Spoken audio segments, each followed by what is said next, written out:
अस्सलामुअलैकुम तमाम चाहने वालों को, ना चाहने वालों को भी, देखने वालों को, सुनने वालों को, सबको मेरी मेरी टीम और मेरी टीम के तमाम मखबरों की तरफ से आज के इस वीलॉग में खुश आमदीद। प्रोग्राम के शुरू में आप लोगों से गुजारिश करूंगा, इस चैनल को लाइक, सब्सक्राइब एंड शेयर कीजिए। साथ ही साथ घंटी का बटन दबाइए। घंटी के बटन दबाने से जब भी हमारा नया प्रोग्राम आएगा उसकी नोटिफिकेशन, उसकी मालूमात आपकी स्क्रीन पे आ जाया करेंगी। इस तरीके से कोई भी आप हमारा प्रोग्राम मिस नहीं करेंगे। आज के प्रोग्राम में ख़ास तौर पे मौलाना फजल रहमान के नाम करता हूँ। ये वो मौलाना हैं जो जब से हमने पाकिस्तान के अंदर ज़्यादातर लोगों ने, बल्कि सभी ने जब से आंखें खोली हैं, सियासत को समझा है, सियासत को देखा है, तो मौलाना फजल रहमान हमेशा हमेशा हुकूमत में रहे हैं। चाहे वो परवेज़ मुशर्रफ की हुकूमत हो, चाहे वो बेनज़ीर की हुकूमत हो, चाहे पीपल्स पार्टी की हो, चाहे मुस्लिम लीग नून की हो, जिसकी मर्जी हो, ये उस हुकूमत में, हर हुकूमत में मौजूद होते हैं। ये ऐसे ज़बरदस्त मौलाना है कि जो करते तो मौलाना इनको नाम दिया गया, मगर इनकी जो हरकतें और जो इनके काम है, उनको जो थोड़े करीब से लोग जानते हैं वो उनसे तौबा करते हैं। इनमें सिर्फ दीन बेचने की ज़बरदस्त से इनके तो सबसे बड़ी खूबी है कि इन्होंने दीन बहुत ज़बरदस्त तरीके से बेचा है और बेच रहे हैं। और एक पाकिस्तान के एक ऐसे इलाके से इनका ताल्लुक है, डेरा इस्माइल खान, जहाँ पे गुर्बत बहुत ज़्यादा है। ये वहाँ के लोगों को इनको चंदा जो फंड वगैरह ज़्यादातर इनका जो है वो सऊदी अरब और मिडल ईस्टर्न कंट्री से आता है, जिससे इनको पैसे दिए जाते हैं कि आप लोगों को हिफ्स कराएं। ये वो उसी के ऊपर इन्होंने मदरसे बनाए हुए हैं, हिफ्स कराते हैं।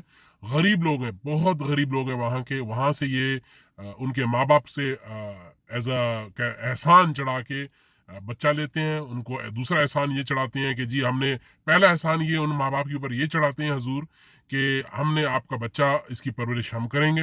दूसरा एहसान ये चढ़ाते हैं कि जी इनकी दीनी तालीम हम देंगे इनको।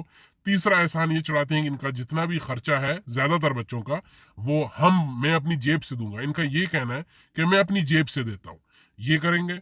और चौथा बड़ा एहसान ये है कि उसको, बच्चे को परवरिश, उनका खाना पीना, रिहाइश, सब मौलाना के बकौल ये कहते हैं ये मैं करता हूँ। ये आज तक ये नहीं बता सके और ना बताना चाहते हैं, और इनसे कोई सवाल भी नहीं कर सकता कि आपके मदरसे के जो खर्चे हैं, इनको सऊदी अरब जब फंड देता है वो पैसे कहाँ जाते हैं। उनके बारे में आज तक इनसे किसी ने सवाल किया ना कोई करता है, और ना ये उसका जवाब देना पसंद करते हैं। तो ये है हमारे मौलाना। दीन को बेच के इन्होंने खूब तरक्की की, खूब ज़बरदस्त कामयाबी हासिल की दुनिया के अंदर। अब मैं कुछ इनके इन्होंने आज जिस तरह अभी सबसे रिसेंटली इन्होंने जो नया स्टंट मारा है, मैं इंतजार कर रहा था कि इनकी क्या हरकतें निकलती हैं ये ट्रांसजेंडर बिल के मुतालिक। जब बिल अभी जो पास हुआ है ट्रांसजेंडर का, उसके अंदर इन्हीं की हुकूमत के बंदे अंदर मौजूद थे, जिन्होंने बिल के ऊपर एक सवाल, एक सेकंड का सवाल भी नहीं उठाया, एक बात भी नहीं पूछी और बिल को मंजूर कर दिया। और सीधा जाके शरीयत काउंसिल के अंदर कहते हैं जी हम इस बिल के खिलाफ हैं।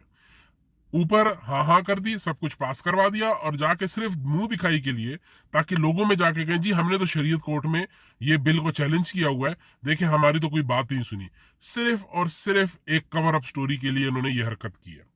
मौलाना की मैं कुछ हिस्ट्री आपको बताता हूँ कि मौलाना की डबल स्टैंडर्ड, कैसे जबरदस्त किस्म के डबल स्टैंडर्ड है ये, करते क्या है और दिखाते क्या है और बोलते क्या है ये।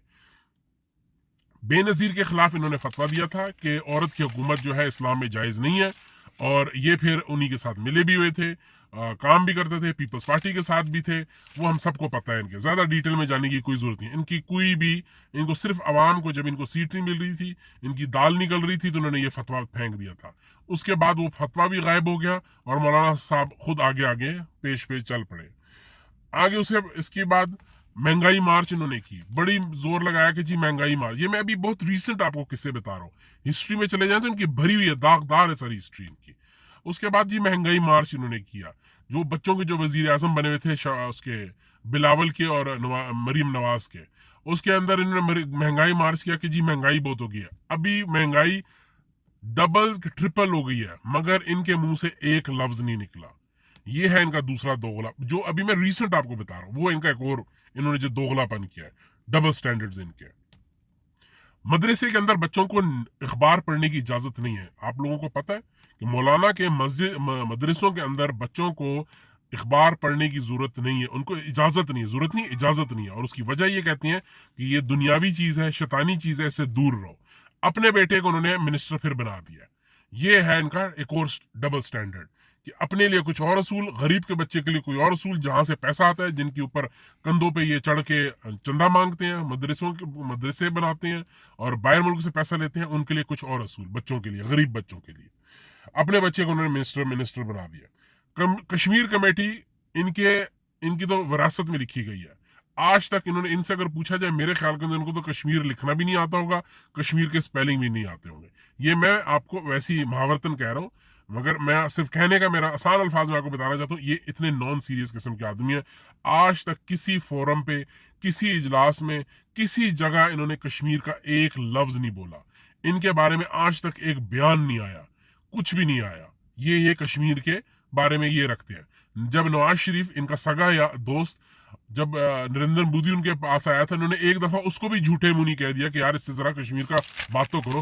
कोई कश्मीर का इश्यू नहीं है, कोई इनके पास कश्मीर का इशू नहीं है। सिर्फ और सिर्फ कश्मीर कमेटी के चेयरमैन बन जाते हैं, उसके बदौलत पूरी दुनिया घूमते हैं। उसी के बहाने के ऊपर इन्होंने अपनी रिहाइश रखी हुई है पार्लियामेंट हाउस लॉजिस के अंदर, सिर्फ कमेटी के चेयरमैन बन के। सारी दुनिया उन्होंने घूम ली कश्मीर के नाम के ऊपर, मगर कश्मीर का आज तक इन्होंने जिक्र नहीं किया। फॉरेन फंडिंग का अगर पूछा जाए, इनको सऊदी अरब और यूएई से बहुत ज्यादा फंड्स आते हैं।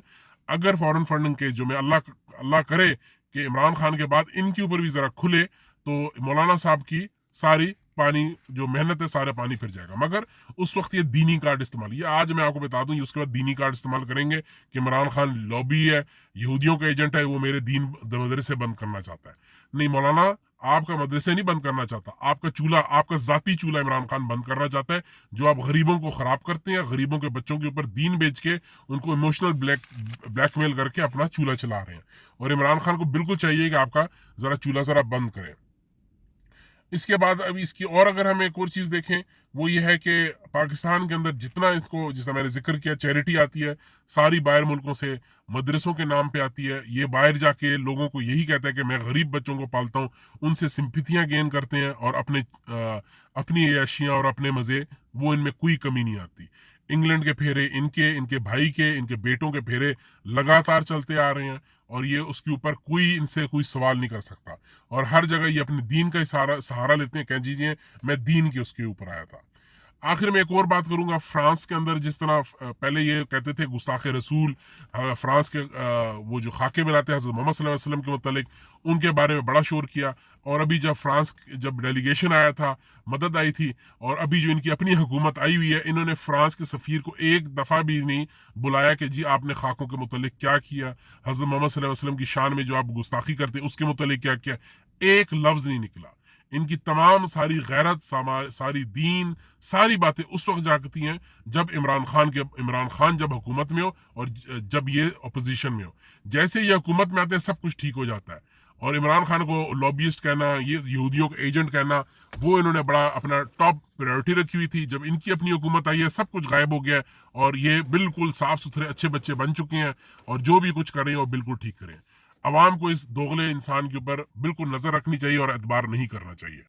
ये थी बहुत थोड़ी सी, चंद मिनटों के, 8 से 9 मिनट के अंदर मैंने अपने मौलाना साहब की आपको कारस्तानी बताई। हमेशा की तरह अल्लाह से दुआ, अल्लाह ताला हर पाकिस्तानी की जान माल ईमान की हिफाजत करे।